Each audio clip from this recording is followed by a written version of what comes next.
اور ایک اہم بات میں بڑی تاکید سے آپ سے عرض کروں گا، ہم چاہیں گے کہ دنیا میں دین کا کام کریں اور جیل سے بچیں، اور ہم چاہیں گے جب مریں تو جہنم سے بچیں۔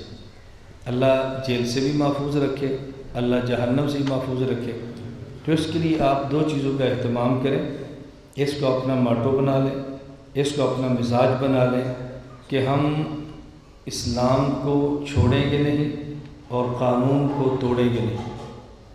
اسلام کو چھوڑیں گے نہیں اور قانون توڑیں گے تو جیل جائیں گے، اسلام چھوڑیں گے تو جہنم میں جائیں گے۔ جیل سے بچنا ہے قانون نہ توڑیں، اور جہنم سے بچنا ہے اسلام نہ چھوڑیں۔ تو ہم انشاءاللہ اسلام چھوڑیں گے نہیں اور قانون کو توڑیں گے۔ اپنے قانون پاکستان کے دائرے میں رہتے ہوئے اگر اپنے عقیدے کا کام نہ ہو سکتا تو آج آپ اس مرکز میں نہ آتے۔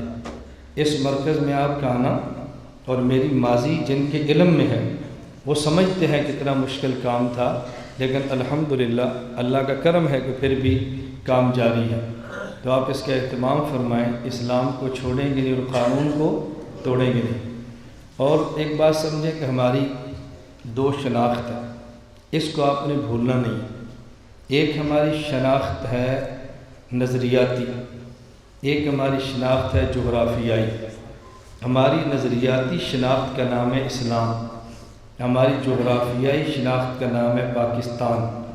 ہم اسلام اور پاکستان پر کمپرومائز نہیں کر سکتے۔ جو اسلام کے خلاف وہ بھی ہمارے خلاف، اور جو پاکستان کے خلاف وہ بھی ہمارے خلاف۔ اسلام تباہ ہوتا ہے فرقہ واریت سے، اور پاکستان تباہ ہوتا ہے دہشت گردی سے۔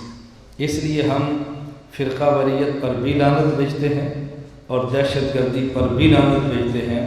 ہم اسلام کا تحفظ بھی کریں گے اور پاکستان کا تحفظ بھی کریں گے۔ آپ کریں گے؟ ہاتھ کھڑے کریں۔ ہم اسلام کا تحفظ بھی بولیں، ہاتھ کھڑے رکھیں، اسلام کا تحفظ بھی کریں گے اور پاکستان کا تحفظ بھی۔ اسلام کا دشمن بھی ہمارا دشمن اور پاکستان کا دشمن بھی ہمارا دشمن۔ ہم فرقہ واریت پر بھی لعنت بھیجتے ہیں اور دہشت گردی پر بھی لعنت بھیجتے ہیں۔ اس لیے بحیثیت علماء جس طرح آپ نے یہ خیال رکھنا ہے کہ اسلام کو تباہ کون کرتا ہے، آپ نے یہ بھی خیال رکھنا ہے کہ پاکستان کو تباہ کون کرتا ہے۔ نہ اسلام کو ٹوٹنے دینا ہے، نہ ہی ہم نے پاکستان کو ٹوٹنے دینا ہے۔ ہم اسلام کا تحفظ جان پہ کھیل کے کریں گے اور پاکستان کا تحفظ بھی ہم جان پہ کھیل کے کریں گے۔ یہ میری بات اچھی طرح سمجھیں، اللہ کرے میں آپ کو سمجھا سکوں۔ جس طرح ہم یہ بات کہتے ہیں کہ ختم نبوت کا مسئلہ ایسا ہے، جو شخص مسلمان نہیں بھی اور خود کو مسلمان کہتا ہے، ختم نبوت کا مسئلہ ایسا ہے کہ وہ سب کے درمیان اتفاقی ہے اور اس پر ہر قسم کے مسلمان کو جمع کیا جا سکتا ہے۔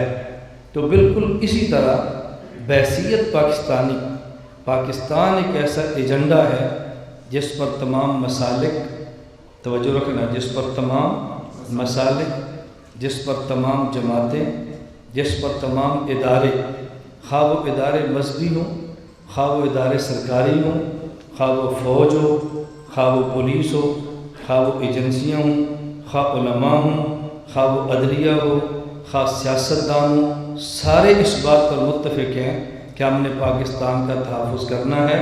تو پاکستان ہم سب کا نقطۂ وحدت ہے، اس میں ہمارا کوئی اختلاف نہیں۔ یہ بات آپ ذہن میں رکھ لیں گے تو الجھنیں ختم ہو جائیں گی۔ کسی مدرسے میں کوئی افسر آ جائے تو ہمارے بعض طلباء کی غیرت دیوبندیت جوش میں آتی ہے کہ یہ محتمم صاحب بھی کیوں ہوئے، کیوں افسر آ گئے ہیں۔ بھئی جب افسر آپ کے شہر کا تو آپ کے مدرسے میں آئے گا، کیوں نہیں آئے گا؟ اس میں کون سی حیرت کی بات ہے؟ ہم نے اپنا مدرسہ اوپن رکھا ہوا ہے، جب چاہے آئیں، جب چاہے دیکھیں، جب چاہے چیک کریں، اس میں کیا ہے؟ ہم کوئی چور تھوڑی ہیں کہ ہم ان باتوں سے جھجکتے پھریں۔ میں نے اس لیے گزارش کی ہے، اللہ ہم سب کو بات سمجھنے کی توفیق عطا فرمائے۔